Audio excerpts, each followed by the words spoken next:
کہ اسلام میں فرقے بنانا حرام ہے.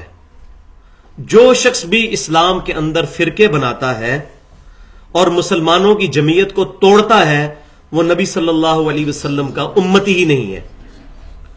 یہ جو حدیثوں میں خبر آئی کہ میری امت فرقوں میں بٹ جائے گی، اس کا مطلب یہ نہیں ہے کہ امت فرقے بنانا شروع کر دے. یہ ایک غیبی خبر تھی جو اللہ تعالیٰ نے امام کائنات سید الاولین والآخرین شفیع المذنبین رحمت للعالمین سیدنا و مولانا امام اعظم محمد رسول اللہ صلی اللہ علیہ وسلم کو عطا فرمائی تھی. جیسا کہ قرب قیامت کی نشانیوں میں آپ نے بارہا سنا ہوگا کہ قرب قیامت میں عورتیں ایسا لباس پہنیں گی کہ ننگی نظر آئیں گی. اب اس کا مطلب یہ نہیں ہے کہ عورتیں ننگا لباس پہننا شروع کر دیں، یہ خبر ہے. اسی طرح میری امت فرقوں میں بٹ جائے گی، یہ خبر ہے، نہ کہ حکم ہے کہ فرقے بنائے جائیں. حکم کیا ہے؟ قرآن پاک پورے کا پورا قرآن اس کے خلاف ہے. صرف سورۃ الانعام کی آیت نمبر 159 جو ہے، بسم اللہ الرحمن الرحیم، ان الذین فرقوا دینہم وکانوا شیعا لست منہم فی شیء. بے شک جن لوگوں نے دین میں فرقے بنائے اور اپنے آپ کو گروہوں میں بانٹ لیا، اے محبوب صلی اللہ علیہ وسلم آپ کا ان سے کوئی تعلق نہیں ہے. انما امرهم الی اللہ، ان کا معاملہ اللہ کے سپرد. ثم ينبئهم بما كانوا يفعلون، پھر اللہ تعالیٰ ان کو بتا دے گا جو کچھ وہ دنیا کے اندر کرتوت کیا کرتے تھے. پھر کیٹیگوریکل مینشن ہوا ہے سورہ آل عمران کی آیت نمبر 103 کے اندر، وَاعْتَصِمُوا بِحَبْلِ اللَّهِ جَمِيعًا وَلَا تَفَرَّقُوا، اللہ کی رسی کو مضبوطی سے تھام لو، آپس میں فرقوں میں مت بٹو. فرقہ واریت کی بنیاد پر کوئی شخص اہل سنت والجماعت کہلائے یا اپنے آپ کو اثنا عشری کہے یا دیوبندی بریلوی اہل حدیث کہے، اس کا قرآن اور نبی صلی اللہ علیہ وسلم کے ساتھ کوئی تعلق نہیں ہے.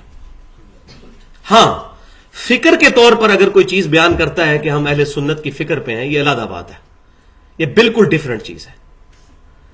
لیکن یہ بھی اوائڈ کی جائے. کیوں؟ سورۃ الحج پڑھ لیں، آخری رکوع ہے، بسم اللہ الرحمن الرحیم، هو سماکم المسلمین من قبل وفی ھذا. اللہ تعالیٰ نے، اللہ کے محبوب پیغمبر سیدنا ابراہیم علیہ السلام نے بہت پہلے تمہارا نام مسلمان رکھ دیا، اور اللہ نے اس کتاب میں تمہارا نام مسلمان رکھا ہے. یہ واحد جگہ ہے قرآن میں جہاں اسم کے طور پر مسلمان آیا، صفت کے طور پہ نہیں آیا. باقی جگہوں پر آیا وَلَا تَمُوتُنَّ إِلَّا وَأَنْتُمْ مُسْلِمُونَ، دیکھنا تمہیں موت نہ آئے مگر اس حال میں کہ تم مسلمان مرنا.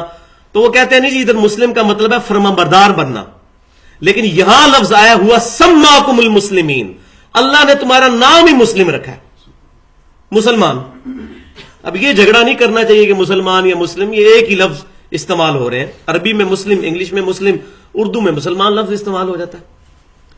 تو فرقہ واریت سے بالا تر ہو کر اگر کتاب و سنت کو پڑھا جائے گا، پھر انشاءاللہ تعالی کوئی بعید نہیں کہ ہمیں یہ ٹاپک سمجھ نہ آ سکے.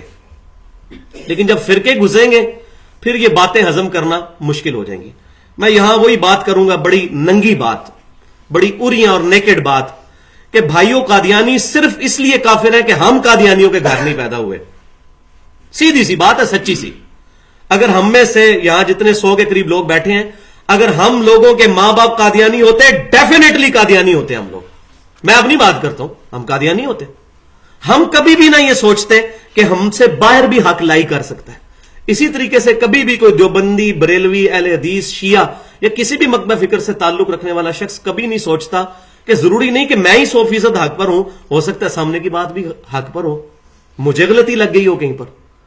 لیکن یہ ساری چیزیں اسی کو سمجھ آئیں گی جو نبی صلی اللہ علیہ وسلم کا دامن کرم تھامے گا. ان الذین فرقوا دینہم وکانوا شیعا لست منہم فی شیء.